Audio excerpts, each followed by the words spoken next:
Good evening. Howdy. You ready? Ready with you are. Okay. I'd like to call to order the regular Town Commission meeting of February the 14th. Please rise for the Pledge of Allegiance to the flag.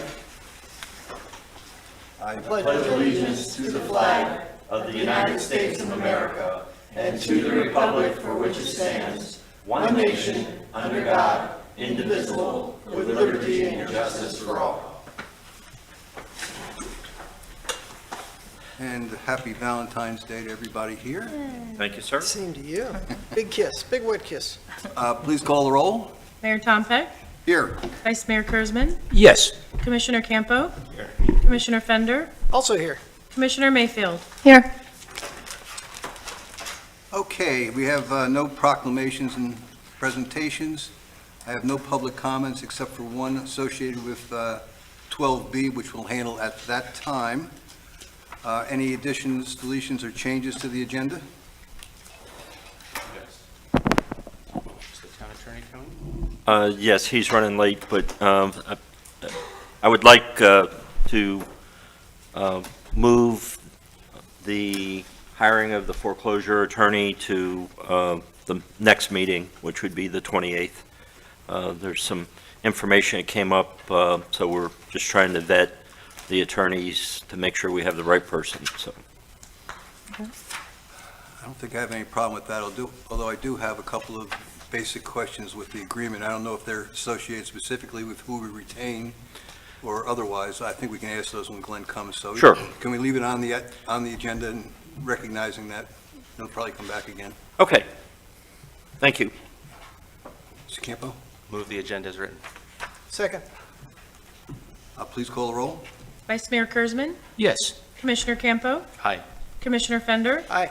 Commissioner Mayfield, Yes. Mayor Tom Peck. Yes.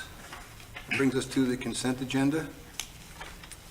I'll move to accept as written. I'll second. I have a couple of questions on the conflict of interest, but I can't ask them yet since I think here. I think he just pulled in the parking lot, I believe. Okay, So, we'll get a motion to approve the first part of this, the minutes. So move. Second. Please call the roll. Commissioner Campo, Aye. Commissioner Fender, Aye. Commissioner Mayfield, Yes. Mayor Tom Peck, Yes. Vice Mayor Kurzman. Yes. Okay, I guess we can come back to that as soon as Mr. Torsivia comes in the door. have you filled it out? I guess you can just switch. And actually, we have no ordinances, first or second reading, no resolutions. The foreclosure attorney is the next item on the agenda, so we'll have to wait for Glenn on that as well. So that brings us down to item 12, and Mr. Daniels, maybe you can bring us up to date on 12A, FP&L gas lines? Yes, and that representative was going to be here as well and had something come up, so you'll actually have somebody here from FPL Gas at the 28th meeting. But we did, the vice mayor and myself met with the representative that they have. They are in the process of building a extension of the lines to Rio, sorry. And so they are interested. We did supply them with a list of the residents, our property list that we get from the property appraisal's office. And they will probably be conducting a survey.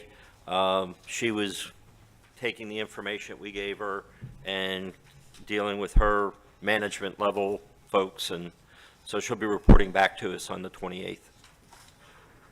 I think natural gas here would be great, as long as nobody bans gas stoves because it impairs our cognitive abilities, but other than that, I think it'd be terrific. Okay, Glenn, we're going to go back. We skipped over your item. I had one quick question on the conflict of interest memo, if I could ask it. And the question was, does your firm have any other cases associated with Martin County? No, just that one. Okay, so once she's finished with that one, that'll be it. Yeah, they just brought her on board for that one case, which she's been working on for 3 or 4 years for them. Okay, great. Can you get a motion to approve? So moved. Second? Please call the roll. Commissioner Fender, Aye. Commissioner Mayfield, Yes. Mayor Tompeck, Yes, Vice Mayor Kurzman, Yes. Commissioner Campo. Thank you. thank you. We skipped past the foreclosure attorney on old business, and we understand that you might want to put that off until the next meeting. Yeah, Bob and I talked earlier today. If we could postpone that till the next meeting, that would be helpful. You know, I was wondering, I had a couple of, I don't know if anybody else had any questions on that agreement or not. I was curious about two things. First of all, the remedies would be held in Palm Beach County, and I was curious about, since we're, both Well, parties are in Martin County, why would... That was one of the reasons, and also frankly, we talked about looking some more for a Martin County attorney. If we Okay. could find a Martin County attorney, that would be our first choice. So far, I haven't found anyone that would be interested at a, decent hourly rate. But we're gonna look some more, Bob and I both gonna look some more in the next week. But then we also caught that typo and said it should be Martin County. Okay. And I was also curious, if we waive jury trial, who makes the decision? Is it a special magistrate or something like that? No, it'd be a judge. Just be a judge? It'd be a judge. And, generally, for government, it's better to waive a jury trial. Most citizens have less sympathy for a government than they do for a individual. Okay. All right, those are the only questions I had. Does anybody else have any questions on the foreclosure attorney agreement? All right, so we'll postpone the rest of that discussion until the next meeting. Thank you.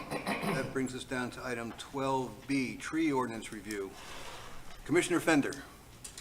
Well, I'll let you introduce the item first, and then, I don't have anything other than you're going to lead the discussion on the item. okay. Well, I guess I will kick off the item since I'm sponsoring it, and I'll ask you for your indulgence and make this a two-phased discussion, if possible.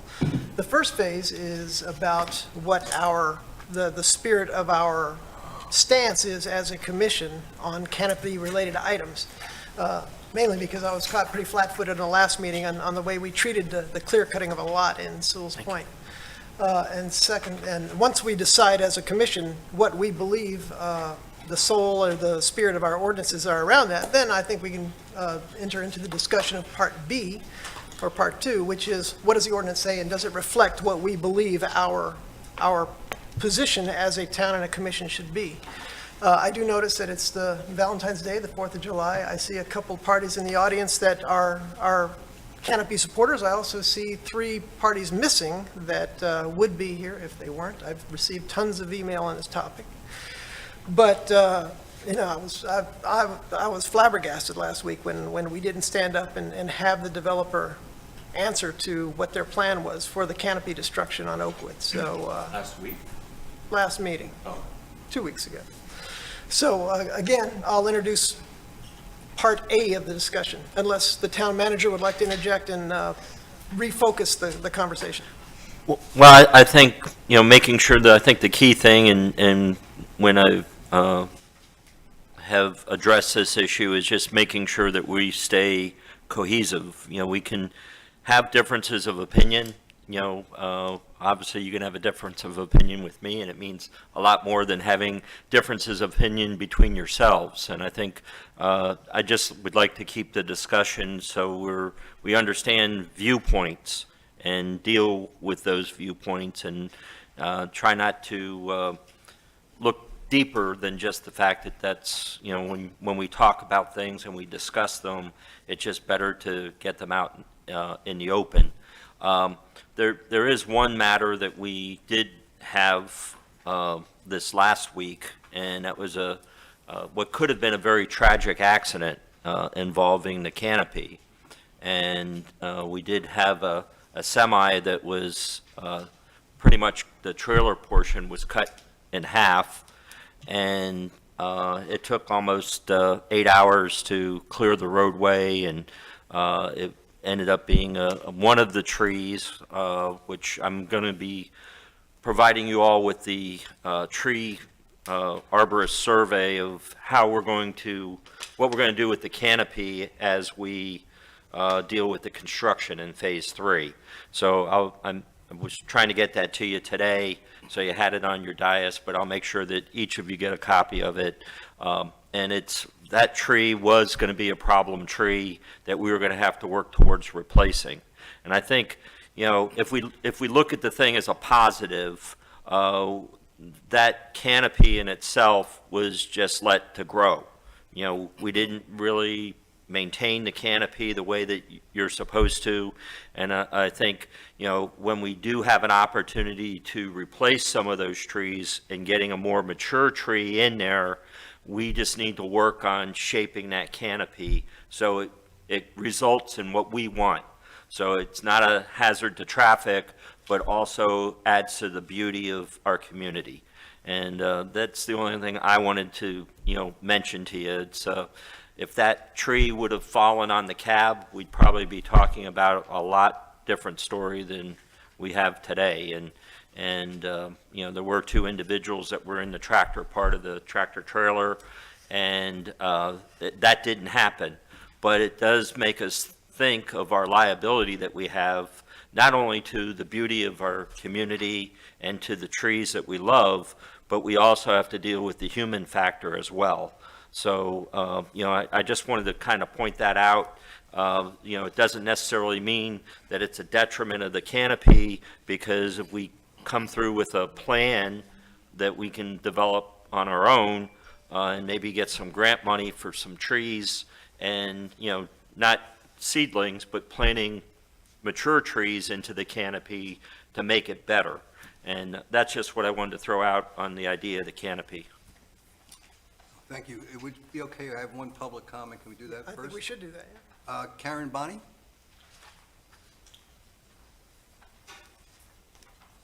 Good evening. I live at 11 Oakwood Drive, Sewalls Point, my husband and I, George Bonnie. And I just wanted to voice my concern about the removing of the trees, and as we progress, the replanting of the trees on the lot on Oakwood Drive, diagonally across the street from me. It was devastating the day that they cleared the lot.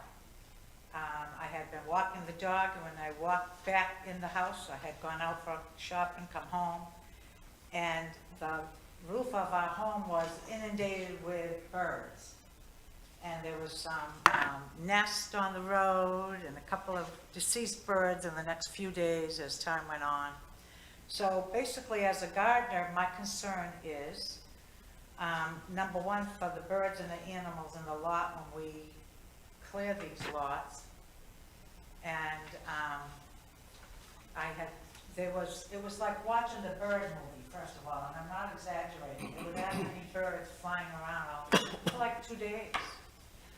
And second of all, my concern is, can we rehouse the birds? Can we go into one of these lots when they're gonna have a removal and possibly remove the nest? I mean, could there be a committee formed that oversees the trees? I really don't know the procedures, but I'm just in my own head thinking, what would resolve this? And I personally feel that we should have a committee to oversee any tree removal, which there was no one there watching it, and assure replacements bird-friendly, hurricane-resistant, and also salt-tolerant. And we should have consideration for these wildlife and our birds. Thank you. Thank you. Thank you. Could I ask a question? Is the intent here, based on some discussions and some work here to make eventually make some modifications to the ordinance? Is that what you'd like to see? Well, that's my purpose of the two-phase approach. First, if we are a non-tree friendly commission, which was surprising to me last week, then maybe maybe we need to soften the ordinance that exists. If we are a tree-friendly commission, once we make this decision, then maybe we need to modify or harden them. I don't know which. I'm a member of a team, which why I was flabbergasted last week when it clearly looked like we were politicked ahead of that meeting, because I certainly got the calls as well, so I assume you did as well. But regardless, I could, I care, but I care to the extent of which my commission and my fellow residents also care. So I will fight hard if there is ordinance to be changed, but I'm not going to fight too hard if it's clear that we really don't care about the trees. So that's the first question I want to get answered is, to answer your question, do we need to change the ordinance, or is the ordinance too strict, or is it too soft? Vice Mayor Kurzman. I'm on board with you, Frank. I think it's too soft. That's my opinion. I will say that right now there should be no tree cutting at all on the weekends because there's nobody here in Town Hall to really help us at the time. You might be able to call police. The police might, will come, but it might be too late. You need a town official to get involved. In my opinion, we should have zero tree cutting on the weekends because there's a lot of these tree cuttings that are taking place don't have permits. Jack saved an oak tree for us this week. There was somebody that wanted to put their driveway directly to go right to the garage, and they want to take down the oak. Goes, no, you're making the driveway around the oak, and you'll get them that way. We saved one oak. Nice. It's just right there, but I'm just saying, I'm definitely interested in saving. And also, we got to maintain trees. We have that lot that's been sitting there for years that we have up for sale now, and that empty lot, that tree was never maintained. And these trees need to be maintained. If you can own them, you got to maintain them. When I bought the lot next to me, the first thing I did is cut off dead branches in every one of the oaks, as well as the strangler fig. And, you got to do that. If you don't, these trees aren't going to make it. Eventually, there'll be more havoc. But I feel the town needs to maintain the trees on a regular basis, and we can get these canopies, as our town manager just said. I'm pro-tree, and I want to make some of these ordinances a little bit tougher. Whatever we can do, as strict as we can get legally, I'm all on board. Commissioner Fender. Commissioner Mayfield? Yes, to answer the question, yes, I care. I care very much. But I also care about following the right paths, understanding our ordinances, following the protocol. I mean, you have government property and you have private property, and they're totally different. Like, we could definitely improve our tree communication, and I saw an email about an urban forest, and I kind of looked into that. That sounds like it's more on government property. So for all the trees we own, we could certainly step it up. We could certainly step up communication about taking care of things, but as soon as you start to go onto somebody's private property, I think it gets a lot more complicated, and you have to make sure you're following the ordinances and the rules and allowing that some people that are our neighbors are not going to care as much. That doesn't mean they're evil people, but they just don't care as much. So we have to make sure we go the right paths. I read through the ordinances from start to finish and tried to understand them all, and I remember when Jackie Thurlow was here talking about them, Jackie Thurlow-Lippisch, that they spent a lot of time on them. They seem pretty good to me, unless you have specific suggestions on how to get stricter without becoming crazy. Like, we can't be, I don't think it's fair to have people watching other people cut down their trees, But what I'm hearing is maybe we would have to step up what we already have. I mean, Jack's only one person, and he's like the code enforcement. Like, what I'm hearing is we need to be stricter, but I'm hearing that it should be coming through code enforcement and more towns. It would cost money to have more staff paying attention to what's happening. I feel like the ordinances are pretty good unless I'm missing something. It's just that things are falling through the crack. The Oakwood thing, that was a specific thing. That's not my street. When I heard about it at the meeting, it seemed like there was maybe one or two hiccups, but the actual, clearing of the lot was just kind of unfortunate. It was a residential lot that hadn't been built on, and it had a lot of growth, and it was really nice. But at some point, that's somebody's lot, and they get to do what they want on it within the law. So I'm trying to, yeah. So I read through it, and it sounds pretty good. Is there something like specific, like, when you're talking about somebody cutting down a tree that they shouldn't have, that's code enforcement. I mean, we already have that. It's just not getting enforced. So we have to figure out how do we do a better job doing that. again, I'd have to think about it more, but I don't think I love the idea of residents overseeing code enforcement. I think that would lead to a lot of problems. But I don't know, that's kind of just what I'm thinking about. Because I do care, but I also care about what you get to do with your home and not be made to feel horrible if you might want to put your house where a tree is. So anyways, I care about all the residents.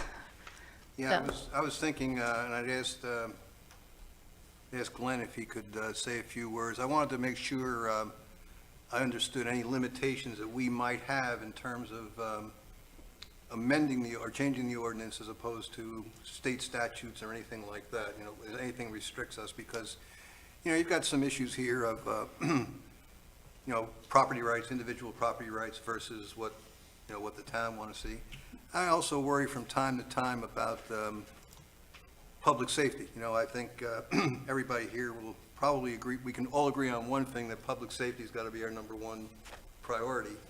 And if we've got roads where we can't get emergency vehicles down because of the canopy, I think that's an issue that also needs to be looked at. But I'm wondering if there's any limitations if we want to, for instance, decide to plant more trees than it's currently in the ordinance. Is that a problem for,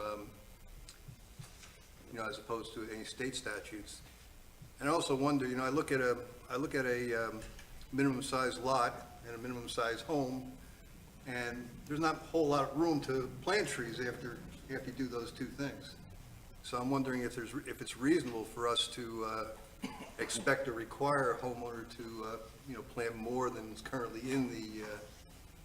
in the ordinance. Vice Mayor Kurtzman. Yeah, one of the things, the biggest culprits, unfortunately, are people are just moving in. That's usually the properties that they're cutting these on, whether it's an empty lot or an existing lot, or a new home. There really is no true, I guess, new home buyers, welcome to the neighborhood, but we are Tree City. You know, we encourage you to maintain trees, but not necessarily cut trees. Maybe something like that might be a start. The other thing would be, is possibly to have a tree commission. The tree commission would, what happens if somebody's going to tear down a house, build a bigger home, buy one of the remaining few lots that are still left in Sewalls Point, what they will do is review anything like this, and they can make suggestions why not to cut a tree, or what alternatives there are to help find, really looking for alternatives other than just to chop away. And Guy is correct. You can't tell somebody on their property that they can't cut down a tree necessarily unless we change our ordinances. Right now, the way it's written, it means somebody could just go to town and cut away, pretty much. It's really hard to enforce. Or they could have an arborist come in and say, the tree has a disease. It has to go, which, you know, you could probably say for half the trees that exist here, because a lot of them aren't maintained.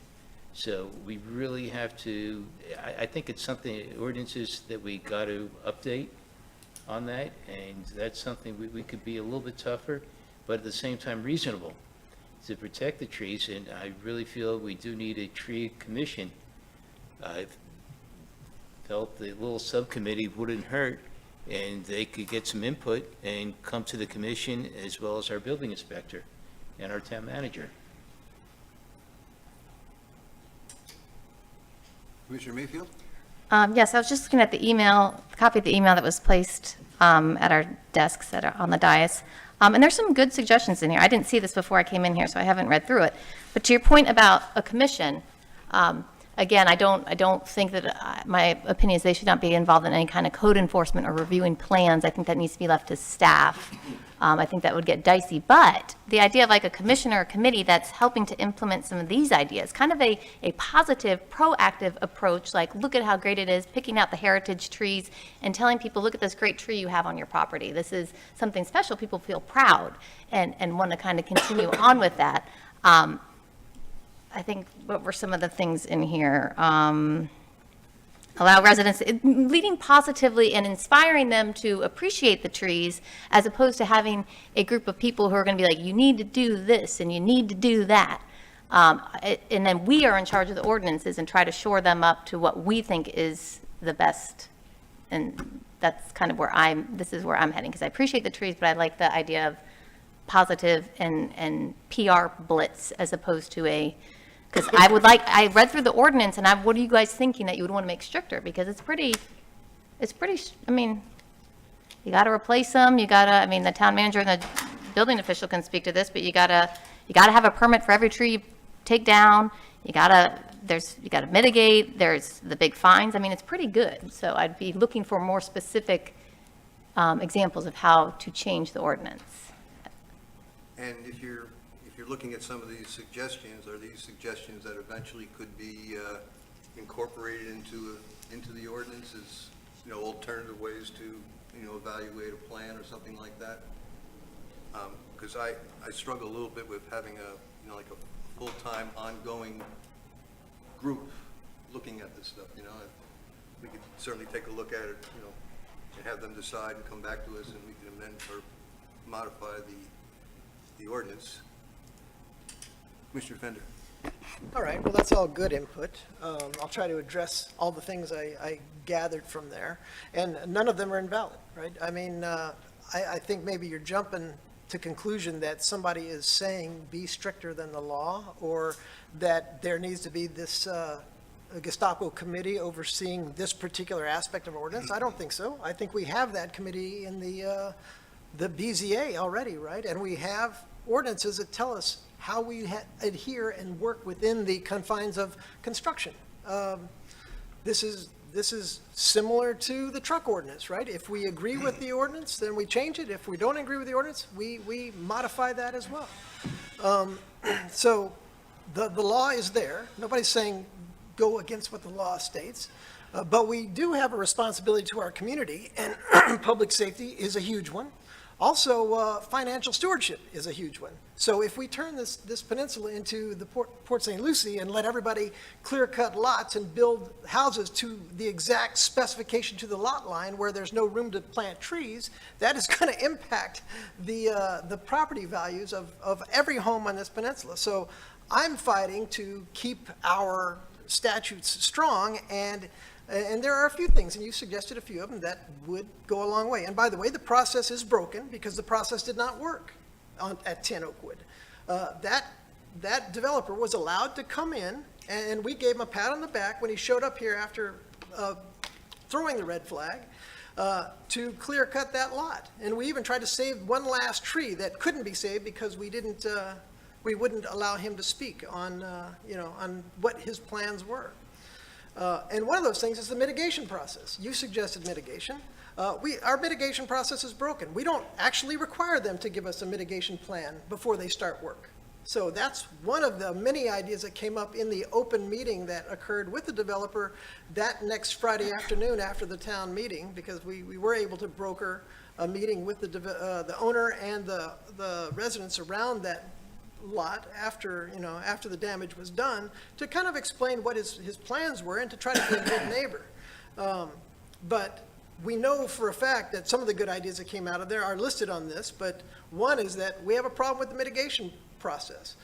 We may have a problem with setbacks, right? I mean, is 15 feet too little? If you don't have room to plant trees, then maybe your setback should be a little more than 15 feet. If you're going to do the good work that Commissioner Campo did around trying to save the oak tree on Heritage, you're going to develop a plan that might actually incorporate your building structure to do some mindful development around the existence of those trees that are there. And as far as planning for development, it seems like that process of clearing the lot should at least be a two-phase process. You don't just come in with a bulldozer and run over everything that's on the lot. You go through and clear out the underbrush, give those critters that might live there a chance to move on, and also give you the ability to look at the trees that are on that lot and decide which ones should go and which one could be saved. And possibly, one of the neighbors said, I would have transplanted some of these onto my property. Give the neighborhood a chance to move some of those heritage oaks to another home, if that is even a possibility. But we don't have that possibility with our current process, I guess I'll call it. The laws certainly support it.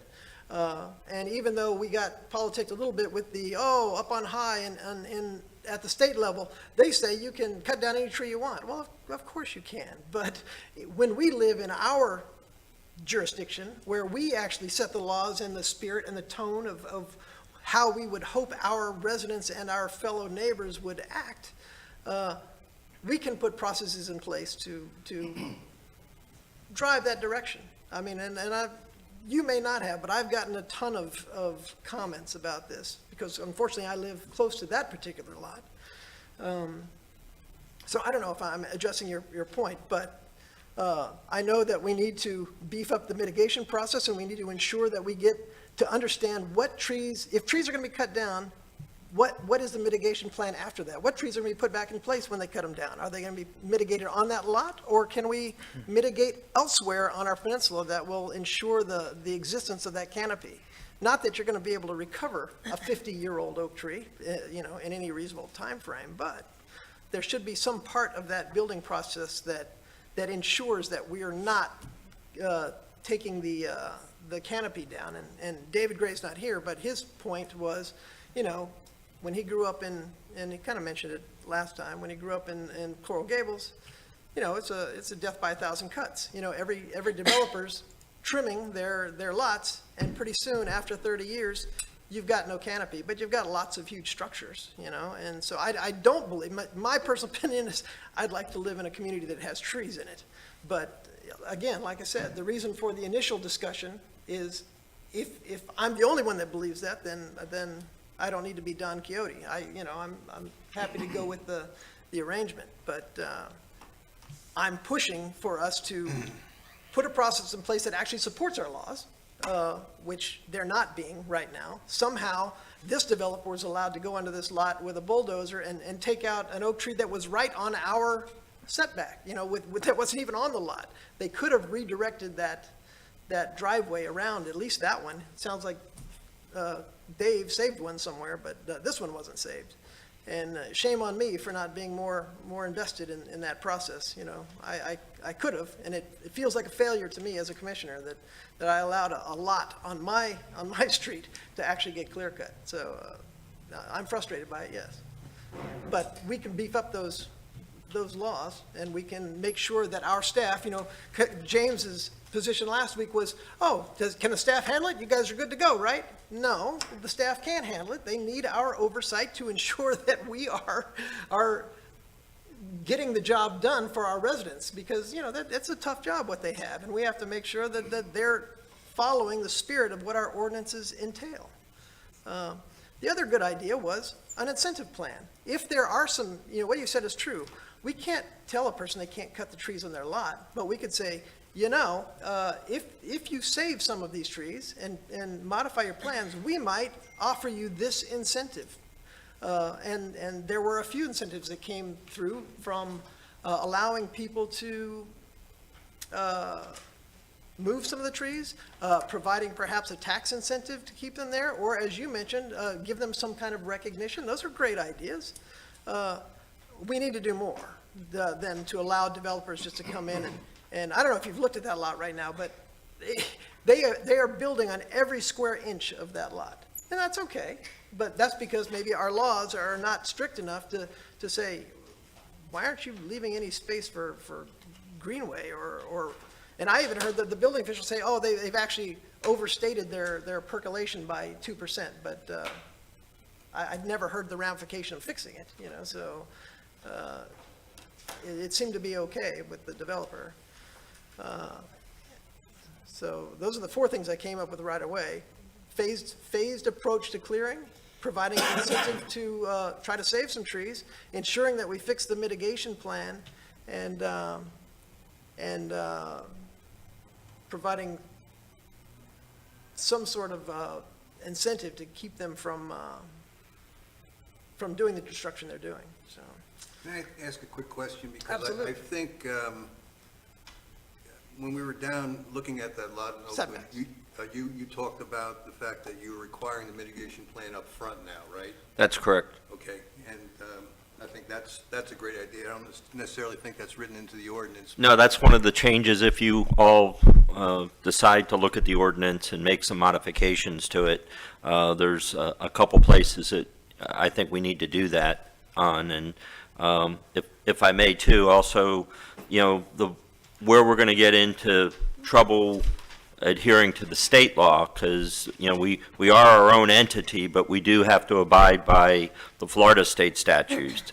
And I think I've supplied a couple of times the copies from the Florida state statute. But if an arborist declares a tree to be dangerous, then they aren't required to get a permit. We can't require them to get a permit. And they aren't required to do mitigation. But the majority of the trees that we were dealing with on Oakwood were removed for, the footprint of the home. There were some that were declared dangerous, but a lot of them were not. So, we've, Jack and I have been to a couple different properties since, and luckily the residents, the homeowners are more in tune to saving trees that they can.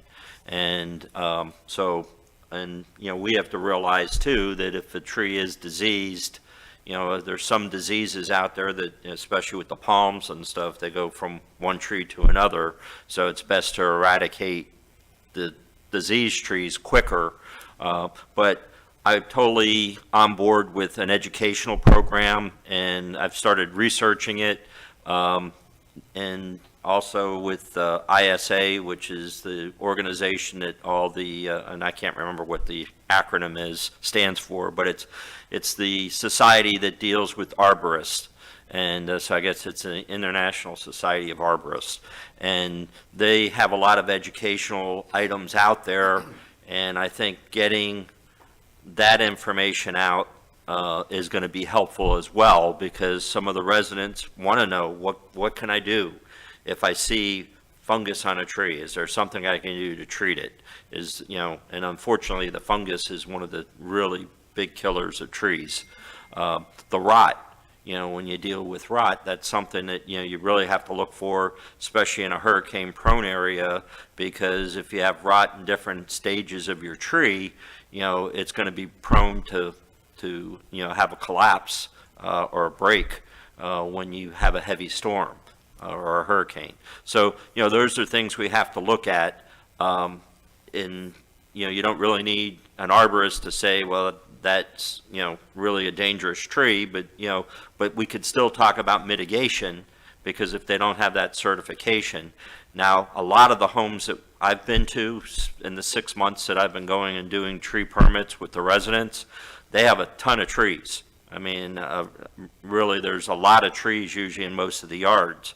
So I think we could do a better job policing trees underneath the power lines, so we don't have to worry about V-cuts and the damage that those do to trees, because as we know, even our own tree canopy on Sewalls Point Road, those V-cuts, work against those trees, and then it causes the disease or the rot, and then we have a problem 5 or 10 years down the road.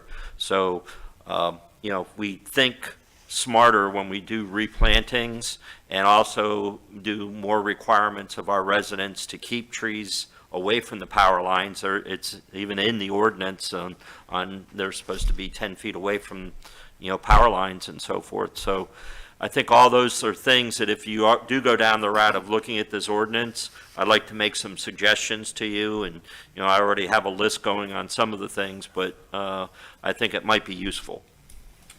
One other quick question I have, when we talk about incentives, we don't have the ability, I assume we don't have the ability to waive permit fees. Is that correct?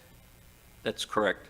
Because usually permit fees, I think, the building departments are mostly essentially enterprise funds. They're really supposed to fund themselves, so you're not allowed to waive permit fees. So that's not something that's available to us. And is there any limitation in terms of tax abatement or anything like that? Tax abatement gets a little bit more cumbersome, I think, because of the process, and Glenn probably got more experience on that, and just on the building fees, there could, and again, I'll throw this to Glenn, but there's a possibility of doing a rebate to the building fees. So they pay the building fees, and if they, follow through with what they said, maybe there's a possibility of doing a rebate. So I'll throw both of those in Glenn's lap. If you're looking for incentives, there's varieties of incentives. Some are money, some are a change. I think as Commissioner Fender said, maybe instead of 15 feet, it's 12 feet or 14 feet. If you do certain things, maybe they get some other incentive to incentivize them to plant more trees or take down less trees. Could just be as simple as a fund of money, what we call a tree mitigation fund, where if people are mitigating, they pay into it, and people who do good, maybe instead of a rebate, which is optional, but you just take money out of that fund. I mean, there's lots of ways to skin the cat. The question is, how do you really want to structure it? You do have a robust ordinance. I mean, I don't want anybody out there to think that Sewalls Point does not have a robust tree protection ordinance. Your penalties are $500, $1,500, $3,000, $5,000 for cutting down trees. Those are some healthy numbers. So you do have a robust ordinance. And even that state law that we've talked a lot about, it's, in some ways, it's not that different than what you've had for a long time, because you had a paragraph that talked about when the permit is issued, if a tree is diseased. So this went a little further, but it wasn't a sea change. It just was codifying, putting in the state law about the arborist, and it really tied the hands of local governments a little bit in terms of you can't require a permit or mitigation. So if there's a tree that's diseased, damaged as they call it, then you really can't do anything other than let the homeowner take it down. And as Bob said, you usually want those trees down because they're going to become projectiles in a storm. Sorry, Vice Mayor Kurzman, I passed you over. Go ahead. I'm going to make a suggestion that we have a meeting maybe in a month from now where we discuss this to really go in and make the changes in the ordinance. I'm sure there's some tweaking that can be done.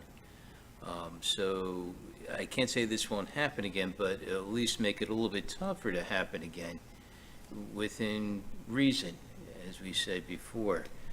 I think it would be a positive direction to go, and Frank made some very good points before, and, maybe we need to go in phases. You clear out the brush before you cut everything, and also there was wildlife, and that's the part that eats me up the most, is when I hear birds were killed, eggs were taken out of the trees, mothers with the little chicks up there, and the chicks were crushed.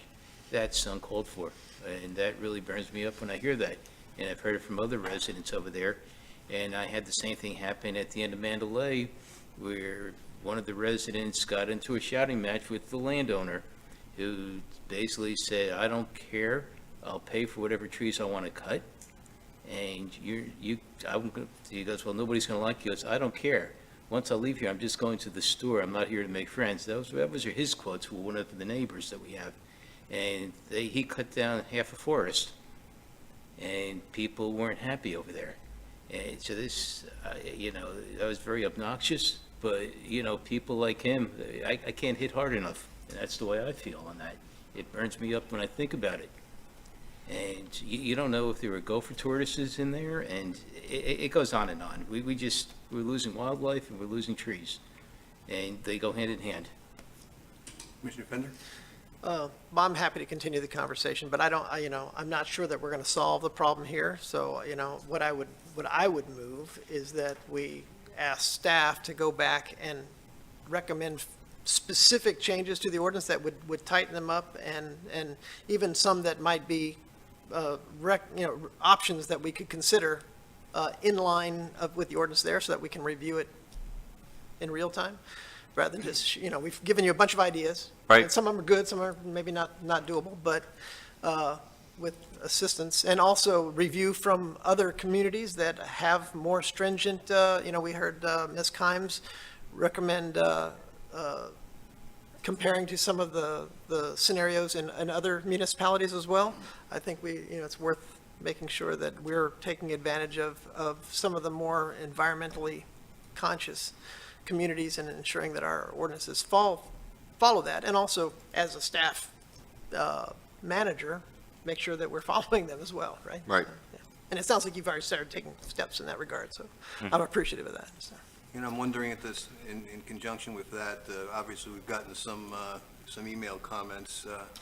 If you can put something on the website saying that we're taking a look at this, and we invite the public to give us some recommendations or things they'd like to include in tree ordinances, and we can evaluate that at the same time. Okay.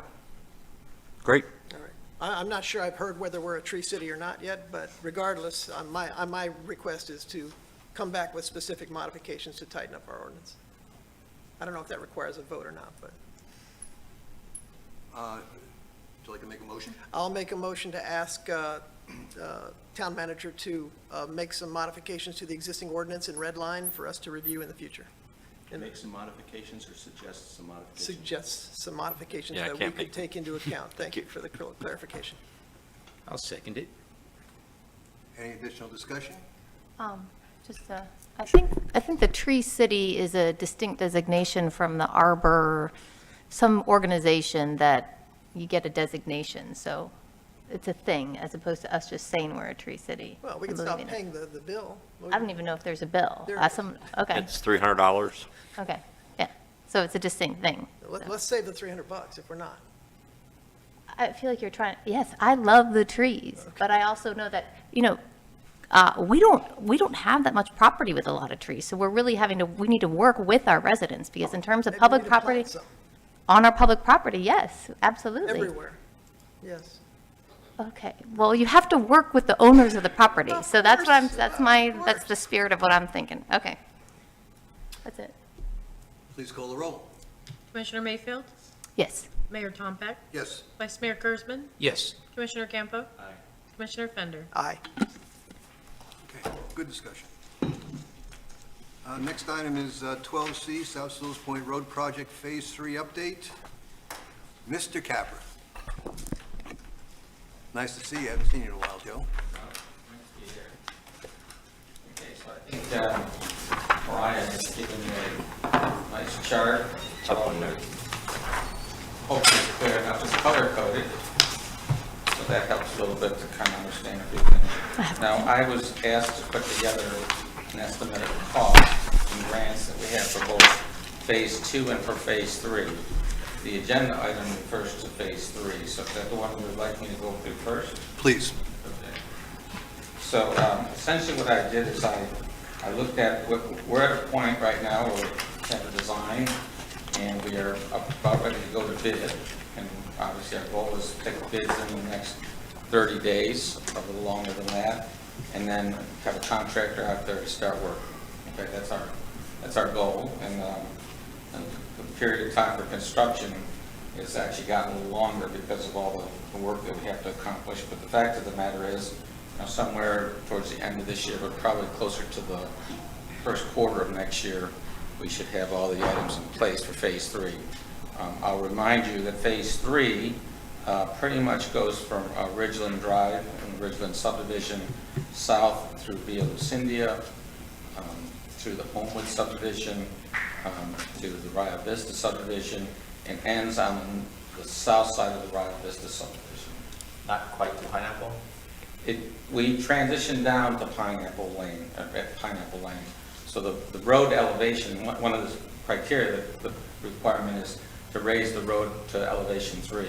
And we do that in the Rio Vista subdivision, but then we go down to the elevation that's currently out there, right at the intersection at Pineapple Lane. So that improvement includes, again, raising the road, providing stormwater improvements for not only the road itself, but also the adjacent properties as a separate system. We have now 3 outfalls. One of the areas that we've seen, or that we've had a lot of flooding, is right there at the Ridgeview area, which is the Homewood subdivision. So that's the one where we've needed an outfall, and that's why we bought the Riley lot, per se. And so that's the area that we're improving. You'll see a significant improvement there. That improvement will include the retention area that's on the west side of the road will be improved upon and become a stormwater treatment area and planted. And then we do go up some of the side streets, a short area, to kind of get some drainage happening before it gets into South Sewalls Point Road, okay? So anyways, where we are on the top of the list here is construction cost, okay? It's in red on the top. Essentially, we had money for construction of the roadway, the stormwater improvements. All improvements now will work by gravity, but on the larger storm events, we will have pump systems in place and a generator that will be able to, portable generator that we'll keep in Town Hall, bring out there to work during after storm events, and all of them have outfall improvements. That's about $5.1 million worth of work there. That's one item. The next item is, as we're doing these improvements, Martin County Utilities has asked us to improve and upgrade the water mains, and it's about, this one has gone up, quite frankly, almost by 50%, if not more, to $941,000. And that's the cost that's estimated, and so you know, I've actually put that down there as a funding source because we're getting that money from Martin County Utilities. So you'll see that up on the top, and you'll see it down under the funding of grants. The third item is one you've been talking about, quite frankly. We have a canopy area here, and we are raising the road about 1.5 feet. And so what's happening is our branches are going to be falling below the elevation of 14, and there'll be problems with taller vehicles, whether they're, the trucks like that you've seen, tractor trailers and moving vans, but also we will have problems with the fire trucks and so forth there. So we put some money in there to cut those branches. We've had an arborist look at the branches, and he's told us which large ones have to be cut and which smaller ones have to be cut. So we have a report from an arborist on that. The next item is called CEI services. In the construction phase, you have somebody that oversees the construction. Last project was Consor. We're looking at hiring them again to do this one. Their fee could be in the $250,000 range. And I'm telling you these items because they are grant eligible. They're grant eligible items. We do have a historical mound monitoring requirement in this area, and we estimate the additional cost of monitoring that would be about $50,000. Now, you will pay for the monitoring, but also we need to make sure the contractor is aware that he is going to have a little slow going in that area because he has to wait for the monitor to be there and make sure they take their time in constructing in that area. That area is really in the outfall area of the Rio Vista subdivision. So just so you know where it's located. And last but not least, from the last couple of meetings, we agreed if we got grants, which we did hear some good news in the last week, septic to sewer, $2.1 million is what we are allocated in this specific area, which we do have a grant now that will pay for that. So you will see it up here in the construction cost, and then you'll also see it down below as a portion of the $8.4 million. So the number there of $8.56 million is actually what the costs are moving forward, okay, moving forward. The next cost, I wanted you to be aware of, they are grant eligible costs that you will get credit for if there's a match required. That's what I'm trying to point out to you. Could I jump in before I forget, since you're just past the line item? The 2.163 septic to sewer, specifically, what are you doing with that? You're getting the force main down to virtually Pineapple, and are you doing any laterals? Yes, so we obviously need to get to the sewage line that's here on the other side of A1A. Okay. And then there's a force main there. We are going to take it across A1A, and we're going to, that pipe will go south. It'll get into the phase 3 area, and then in phase 3 area, and it'll pick up the lots adjacent to it between A1A to phase 3 area, so lots on either side could hook up if they so desire. Then we get into phase 3, and we go into the areas that are impacted by the phase 3 construction, so we don't have to tear those areas up again for if people want sewers or we decide to extend sewers in those areas.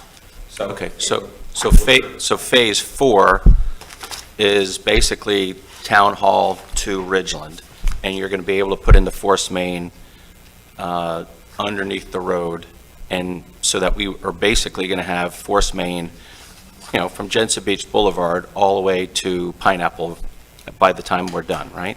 In this, yes. Right. So then, how are you going to get the force main, what we're calling Phase 4, which would be A1A to Ridgeland, how are you going to get that force main without interrupting, or what interruption to the South Sewalls Point Road between A1A and Ridgeland? How are you going to get that pipe? Is it going to be on the side of the road, cross-directional drilling, close the road? How are you going to handle that part of it? We're, for pipe lines like the sewer, low-pressure force main, Yeah. it'll be lower, and we will directional drill it underneath, and our goal is to put it closer to the west side of the right-of-way, okay, which is this side of the right-of-way, okay? So as you're going down south and on the right side, and we're going to put it close to the right-of-way there. The reason we're doing that is because the water main will be going on the east side, the east side of the right-of-way. Right. So we're trying to separate them on both sides of the road. But we're not going to do the potable water for Stage 4 now, are we? No. Okay. We're just doing the sewer main, and we're going to put that lower. And so what they're doing right now, we've had them, at this point, not knowing what we were going to spend money on, we've had our surveyor survey it and survey the finished floors of those homes, so we can kind of judge where the road would be. That will be able to, again, it mostly will be above elevation 3, and then we'll put the sewer main down below that. And as you know, we put, not only when we build the road, we also put these exfiltration perforated pipe and store water underground, so we'll go below that. Right. So for 2.163, we're going to have the force main, I know I just said this, that we're going to have the force main from A1A to almost Pineapple. So any laterals, and would any homes then directly on the river on the east side of that would then be pretty easy to tap in, or are they going to do what they did with North Sewalls Point, where they aggregate those homes into only a certain number of breaks? We are planning on service laterals. There's a few that we may combine. Obviously, when we go up a side street, we'll combine all those. I'm just talking on the Indian River side. Yeah, Indian River side. The difference is North Sewalls Point Road force main was being used, and still is being used. The force main that was out there before we put the North Sewalls Point was being used as force main for example, Harbor Bay Plaza, Benihana's, and it's more of a transmission main. Its pressure is considered low pressure, and they didn't want us to break it as many times. So a couple things, you bring up a good point, I just want you to make sure. We are kind of being conscious of putting the main line in place, and then the services we're going to be talking to the county about, is they will put the services in with the component of the septic to sewer program, which is where the property owners goes to the county and pays them the $8,000 to $9,000, whatever it is we come up with, and then basically they'll put that service line across at for the homes along the line. Okay. So at the end of this 2.163 from A1A to Pineapple, the homes on the Indian River side, if they have a failing septic tank and they want to tap in, we should be able to do that fairly easily, correct? That's correct. Okay, because I think that's Indian River Lagoon, out of all the water systems, that seems to be the most, concerning to all people. And to me, that's very encouraging that we can do it all and bring that many units close to service. So that's good work. Thank you. Yeah. Thank you for indulging me. So we kind of went into the septic to sewer a little bit, and we could talk a lot more about that and where we want to go in the future with it, but I just want you to know we plugged in that 8.4 into this project, and so that's one thing, and we still have to do a few things for the septic to sewer, the interlocal agreement, all these things we're working on with Martin County Utilities, okay?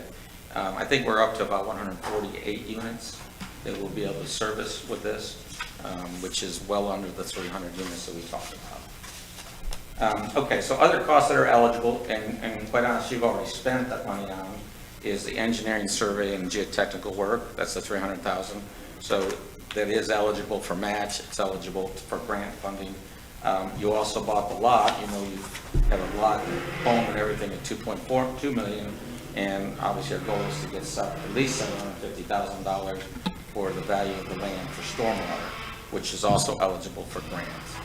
Okay, if the appraisal goes up more, and we could maybe get more money too. So the point is, but you've already spent that money, is what I'm trying to point out to you. So the difference between the 2.2 and the 750 is what you think we're going to get for the home after the project's over?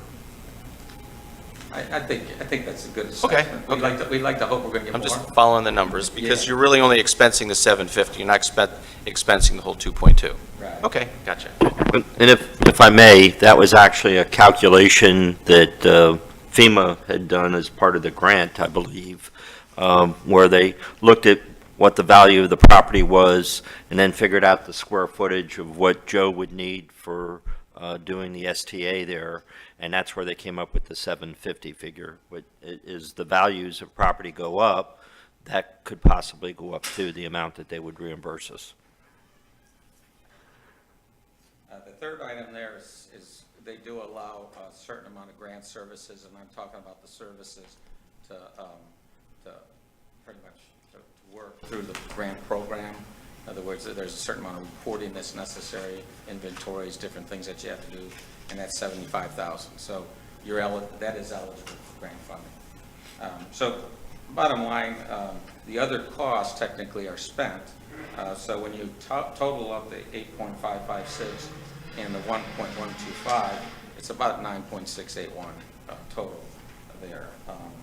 Now, there are some contingency items that I haven't plugged into this, and that you would normally put some contingencies in here. There's also some, in phase one, we've been asked to do some different things on private properties. So I've kind of put in a contingency fund of $661,550 here. The next list of items in green is the grant funding that you have, okay? These are the numbers that you currently have in grants, and I'll give you a status of them, okay? So HMGP, they give it to you in two phases. The first thing you have to do is design it. You have to prove that the cost, provided the benefit cost ratio, that's significant enough to keep the homes in place and get more money from HMGP. That's considered, I call the design phase, okay? Design phase one, okay? And that's $84,706. That's what they're going to give you from FEMA. And quite frankly, you're eligible to get that money, okay? The next phase of construction will also include land costs and everything that you're eligible for is $1.7 million from them, okay? So that's HMGP phase two money, which includes construction money as well as land costs could be into that number. Now, they've already told us how much money they're going to give us. So these two things, we already have a contract for both of those, okay? That's in place, and once we start going into construction, we'll be able to recoup that $1.7 million there. I think you all realize we're talking about spend the money, you get your money back. So it's a program like that for both of these grants. The next grant is DEP Resiliency Grant. We were given a notification that we are going to get $3.4 million for that. And we've actually, since we've been talking with them, they've actually didn't require us to do a match.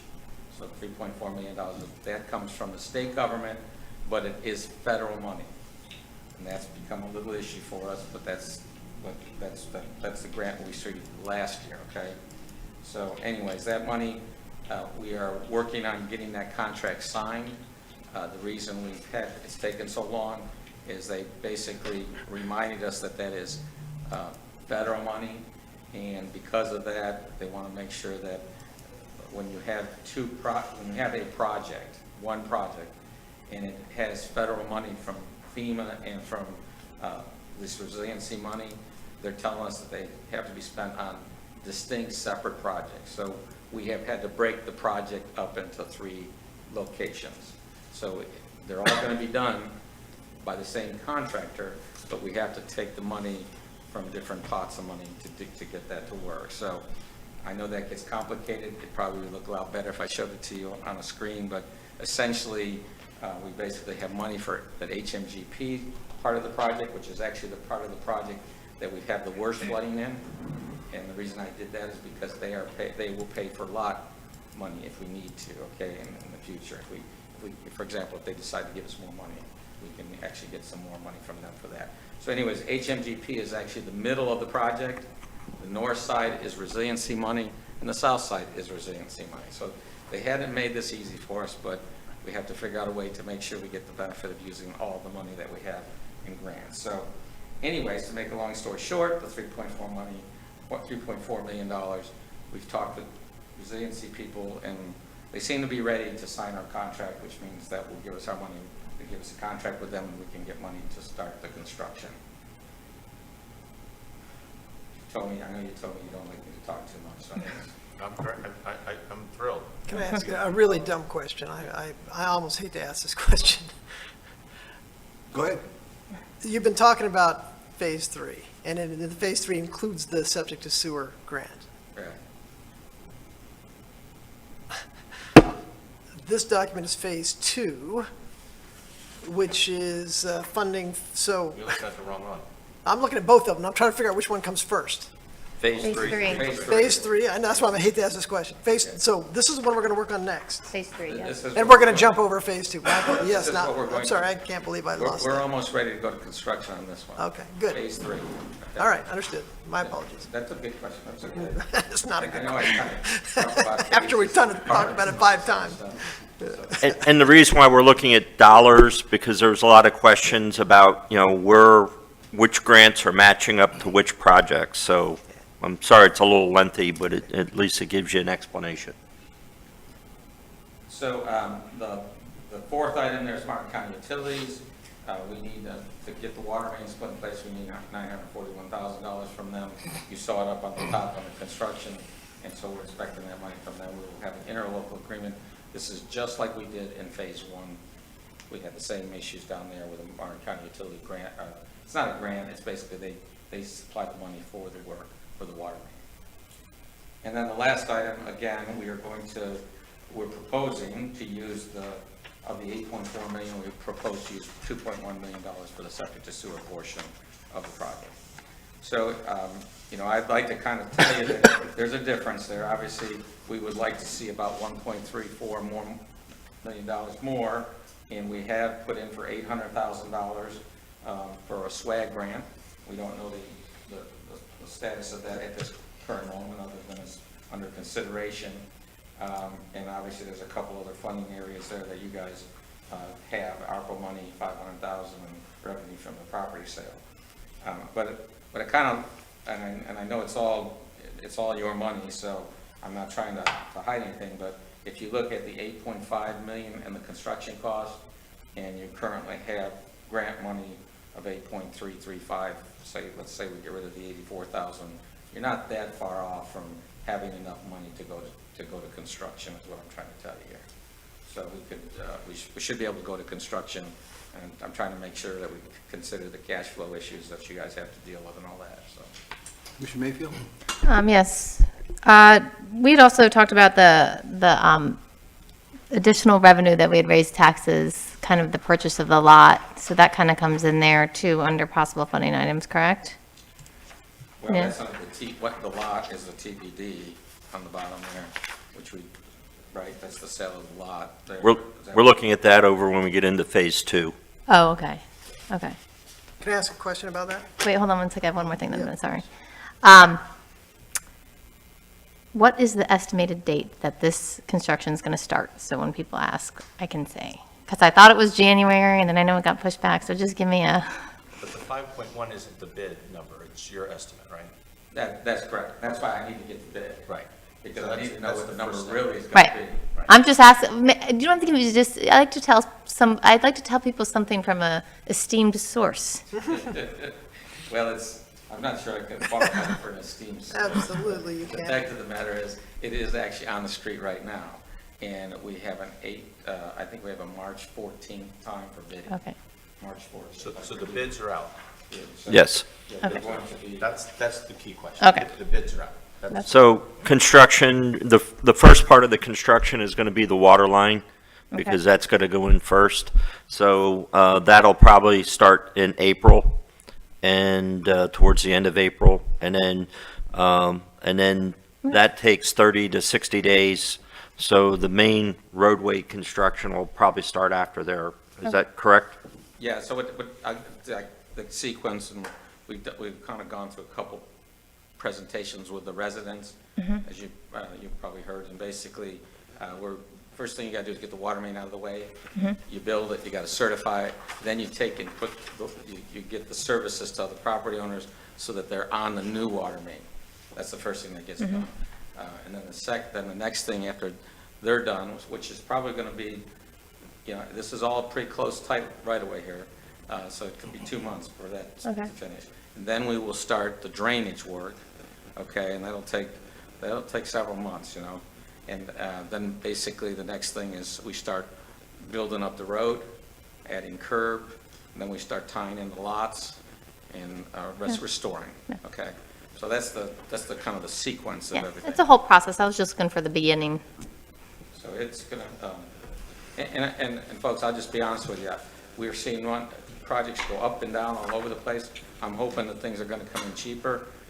We've seen, about 1.3 to 1.4% increase in all of this stuff, 30% increases in this stuff.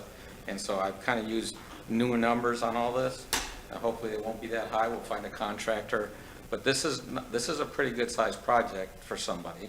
We had about 3 to 4 contractors come in here today that are bidding on the commercial property project, okay? So that gets bid on the 2nd of March also. So the point I'm trying to make is we're seeing contractors at least come out and look at the projects, and those same contractors will be interested in this project, we believe, okay? But I'm just pointing out, what normally happens, we take a bid in, and the numbers don't come in exactly the way we want, and then we have to figure out what we're gonna do and what we're gonna keep in the project and what we're gonna have to take out. And we'll be doing some of that, I'm pretty sure. That's what we did on phase 1. And so, and then obviously, we have to get all this stuff reviewed by the grant agencies to make sure that they're okay with it. We've been talking to them regularly. But I just want you to know that those are the reasons for the delays. It's not because we don't want to get this thing under construction soon. I'd love to have it all finished by the end of the year. But, as you can see, if we get $8.5 million worth of construction here, and let's say that's a lot of work for people to get done in 8 months. They're going to probably get close to 12 months on this because it's just between personnel and how they can work within keeping everything, they got to keep people into their houses, they got to keep the road open, all sorts of things they have to do. And so I'm not trying to give you excuses, I'm just trying to tell you the reality of what's going to happen here. We're going to see this thing's going to take a little longer. But anyways, that's what we have on phase 3. Any other questions? Commissioner Yeah. Fender? So I'm interested in the line item related to the lot we purchased to do the construction. I believe it's under other costs, lot acquisition, 2.2 million. Yes. Is 2.2 million what we ended up paying for that lot? Yes. Is that our cost? And I'm interested in the amount we hope to regain from the part that we don't want for this, the part that we intend to quote-unquote sell. Is that I think you asked this, is that 750? The difference, the delta between 2.2 and 750. So about 1.5? Yeah. Or more, depending on the market. Huh? Or more, depending Yeah, on the market. okay. That includes the home. So we hope to get 1.5 for that portion and the home. Okay, all right, that's all. Vice Mayor Kurzman? Yeah, Joe, is Cheatham one of the people interested in bidding by chance? I think they are. They weren't on this project because it was too small. The project that we're doing here is more utility only. The project we're going to be doing with South Sewalls Point Road will be everything, road, drainage, and everything. So it'd be And so like I've been phase talking 3 and 2? Good. They did a really nice job. Yeah, they're interested. And so there's a few other people that are open too now. So, like I said, we'll see. But again, it'd be fine if they did it. I think they're certainly capable of doing it. They know what we expect. And it seemed to work out pretty well with them. Yeah, they're familiar with this. Yeah, that's exactly right. Okay, Joe, why don't you run us through, very good presentation on phase 3. Can you run us through phase 2? Before Joe does, I just want everybody to understand as he goes through phase 2, a lot of what our costs are going to come in with the bids on Phase 3 is going to affect these estimates that we have for Phase 2. So I know we use that word swag, but, some of these are educated estimates of where we're going to be. And that's why the numbers are pretty close. So I just do want to let you know, if you look at Phase 1, it was a 30-acre basin, okay? And we're building just about 2,000 linear feet of South Sewalls Point Road, right? Phase 1, Phase 2, Phase 3, Phase 4. They're about 2,000 feet long, but the area that drains to them is much different. And so in Phase 1, we had 30 acres that drained to that road. In Phase 3, we have 100 acres that drain to that road, okay? So it's a much different amount of drainage improvements that we have to put into the project, because that's the water that's coming down and getting on South Sewalls Point Road. So I just want to let you know. So I believe that Phase 3 is probably our biggest project, okay? I think it's our biggest project. So I've used the same numbers in Phase 3 for Phase 2, because we really haven't picked the lots yet. I've specifically not done much design on Phase 2, because first of all, we can't build them both together. We don't have enough money. We just don't, and you don't have enough cash flow. So that's one thing. The second thing is, the goal is to make sure when we finish Phase 3, we'll go right into Phase 2, right? That's what I would think you'd want to do. But I got to make sure I get all the money lined up. But anyways, to make a long story short, so you'll see some of these numbers are pretty close to what you had in Phase 3. I do believe that some of them will come down, but I also have to recognize that we are seeing price increases. The prices just doesn't seem to be coming down yet. So we're seeing price increases. So to make a long story short, you see 6.97 there. In the past it was 8.56, 8.556. One of the big items is this has it doesn't have as long of a force main, because we don't have to go through Phase 4 in Phase 2, or Phase 2 area, right? Because we've already gone through Phase 4, Phase 3, and so that's why the number is significantly lower in this. How many acres is that basin? I don't know exactly, but I'm gonna probably guess it's probably somewhere in the 65 acre range. Is all that Riverview? What's that? Is all that Riverview? Not all of it, but a lot of it is Riverview. And just why I wanted to point out too is, we don't have the authority of this body to go forward with the septic to sewer. We're listing it here because we have the grant dollars now, but, my plan is to come back to you all once we get the documentation in on the grants, and then come back to this body and say, okay, here it is. Do you want us to go further? We've got that 300 buffer, The grant is approved? the grant's approved. So 8.4 million is what the total grant's for. So that would pay for a lot of the work in reference to, depending on costs, on the septic to sewer. And one of the reasons why we got it is because we're shovel ready. And so that's, says a lot for their faith in what we're doing. But I just wanted to point that out, not to be a Debbie Downer, but I don't want you to think that I'm taking liberties and we're just moving forward. I'm not doing that. I believe in transparency, and, we'll properly notice a meeting and, go through the process of approving what we want to do, or what you all want to do. Vice Mayor Kurzman? Yeah, Jeff, one of the things I learned from last time, what Cheatham told me, was that allowing them to work as early as 7 in the morning till 6:30 at night, it saved us money, because they knew later on they go on to their next project, and that's the way he was thinking. He liked the idea, plus also being able to work Monday through Saturday was good. They took Sunday off. That would keep the cost down if we could continue that. Also, that when we get the quotes, let's base it on that. Tell them that's available, instead of just Monday through Friday, 9 to 5.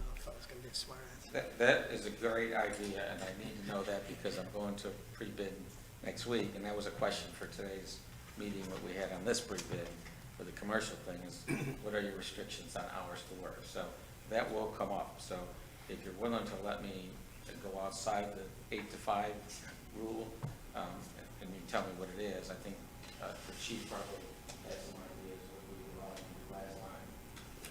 Was it 7 to 6 or We something? allowed them to get on site, but not really start making a lot of racket till 8 o'clock, and then need to be gone at 6 o'clock, so that they can work a little bit later. You can always work on a Saturday, that's not new. Yeah, that saves us hundreds of thousands of dollars probably on the last project, so it made a difference. I think the other thing that's going to make a difference here is that since we have the money lined up, there's not going to be some of the starts and stops that we had last time that cost us a lot of mobilization money, which is, That was expensive. that was expensive. So I can go through this. I mean, the first group of money, construction costs, those are pretty close to what you saw on phase 3, just so you know. I don't think I need to go through each. The only difference was that 475 versus the 2.163 for septic to sewer. The other numbers are pretty close to what we predicted on phase 3. So again, I'm using phase 3 numbers for this one. Other costs, again, engineering, land acquisition, and grant services, same number. That didn't change, 1.125. So that total cost is 8.1. Probably still want a contingency buffer of 650. So the grant funding that we have there, we're actually doing pretty good. We have the 96,600 that is the design cost, which we haven't really spent that yet, but we do have that money. The 1,974,471. We don't technically have that yet because we have to finish the work that is in the 96,600. So you have to do the design work, show them that there's a cost-benefit ratio, and then they give you the 1,974 number, okay? So just letting you know, we don't actually have that money in our hand yet. This week we found out that we were going to get $2.9 million resiliency money. We're looking at the potential that this 2.9 not come from federal funds. So that would make it more eligible to match the federal one. So we're going to see if we can get that issue put out there for us. Our county utilities, assuming they're going to fix the same amount of lines, be $950,000, and again, septic to sewer 475. So you can see our subtotal is about $6,396,000, and about money that we need to spend on construction is $6,975,000. There's still a $1.7 million shortfall right now. We need to get some more grants. As you know, we're applying for $1 million state appropriation request. That's ongoing right now. And this capital project had a loan tax revenue of $600,000. I think that's money you already have. That's correct. In your tax month. So there are other grants that we can apply for, SWAG grant, which is what we are doing in phase 3. We could do that here also in next year's funding, and also in your lagoon money we can apply for in the next revenue source. So there are ways to make up that $1.7 million in other grants still. So as we get into the year, we'll be hitting those grant cycles again, and we're staying right on top of it. Joe, just a quick question. When you're doing the Phase 2 septic to sewer, would you get the contractor to continue down to High Point and just not charge it to this, charge it to our septic to sewer grant? I mean, you'll already be, boring the line down to the end of Phase 2. We'd sure like them to go all the way to the end of Phase 1. To be honest with you, I mean, the way that grant is set up and the way we ask for it, we technically could do, and if we could get the county to agree to all vacuum system, we could actually sewer all of Sewalls Point You mean all grinder? with all grinder, yeah. Okay. Well, we got to do low pressure force main grinder. But I that's, said vacuum. You said vacuum. what? You said vacuum. Yeah, sorry, not vacuum. Okay. Grinder. That's a lot of money. But, so, You'll be misquoted again. I know. Cardiac arrest up here, use the word vacuum. sorry about that. So, I mean, so that grant is a pretty big deal. We can finish it. We still got some people we got to convince, and one of them is the county. But we could do just as you're saying, and do the whole town, do the rest of the town, and we could say we're all subject to sewer.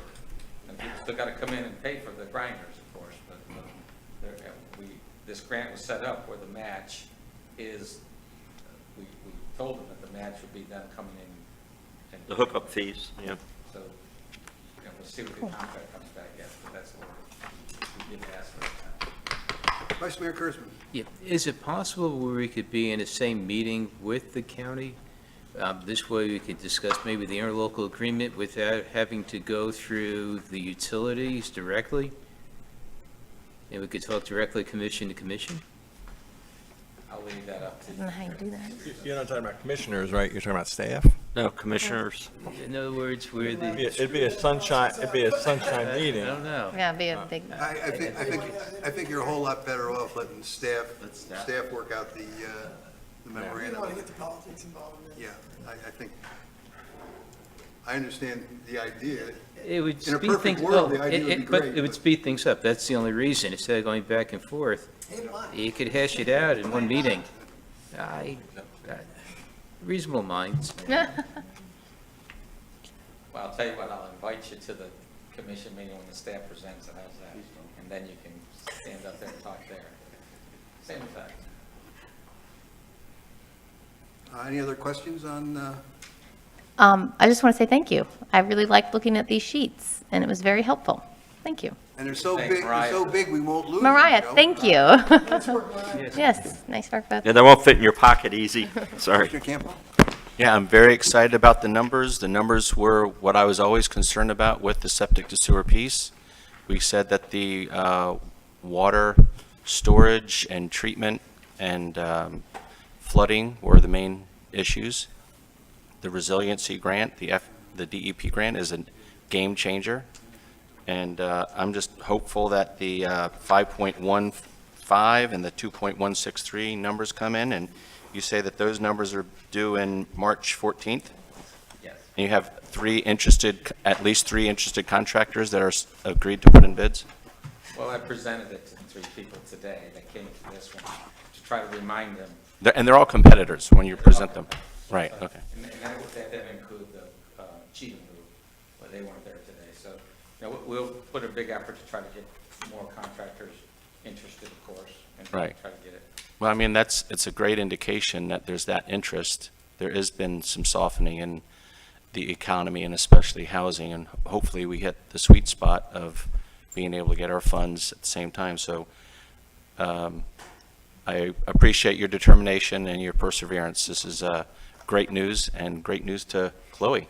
I'm sure she was very instrumental. Good team effort between Joe, Chloe, It's a game changer and our in my staff. So, Thank you. It is that. Thanks, Joe. Okay, you're welcome. Nice work. Okay, that brings us to, let's see, where am I? Commission and staff closing comments. Mr. Daniels. I just included in there, occasionally I'll be getting some information and I'll just forward out to you all directly on bills, House bills, Senate bills, as we get into the session. There's, the League of Cities, I'm kind of, and so is Commissioner Mayfield, getting their correspondence, and so I'll be sharing that all with you, just so you're aware of it. I promised you the tree study from the arborist, so you have that. I will get that out tomorrow to y'all email, and I'm sorry you don't have the hard copies tonight. The agenda for the 28th is going to be pretty full, and I'm anticipating getting the documentation in on the grants that we received. So if that comes in before Tuesday, we'll have that on the agenda to discuss on where we want to go with septic to sewer. And I'm also working, I've got a meeting next week with the county administrator on the interlocal agreement. So once we come up with something, I'm going to give it to Glenn to give his blessing and a quick turnaround as he's promised me. And, get it back to this body, and hopefully the county administrator will be moving equally as quick to get that approved. He doesn't see any problem with it. It's, we're basically utilizing the interlocal agreement that we had in North Sewalls Point with the modifications that are necessary to fit the geographical location. And I'm done. Thank you. You all have a happy Valentine's Day tonight. Commissioner Fender. Happy Valentine's Day. Just one last point, since I've been pushing the trees, as staff goes back to work on that, this list is pretty phenomenal, actually. Maybe use that as input. Definitely. Thank you. Commissioner Mayfield. Yes, real quick, the fact that the town manager put the legislative update on here made me think of it, and I'm reminded of Vinny, the former commissioner who always used to give the updates after, when he was on the Treasure Coast Regional League, former mayor, yes, the Treasure Coast Regional League of Cities, so here's my part to do that, so I'm carrying on the tradition. But there was the sovereign immunity one that I thought was interesting, where it revises the limits, I guess currently, and I bet Glenn knows this, currently the limits are 200,000, so you can correct me if I mess up, 200,000 per person and 300,000 per incident, and so there's a bill it was to get rid of any limit. This is for liability for tort claims against any government entity, and now they've revised it to per person is 2.5 million, and per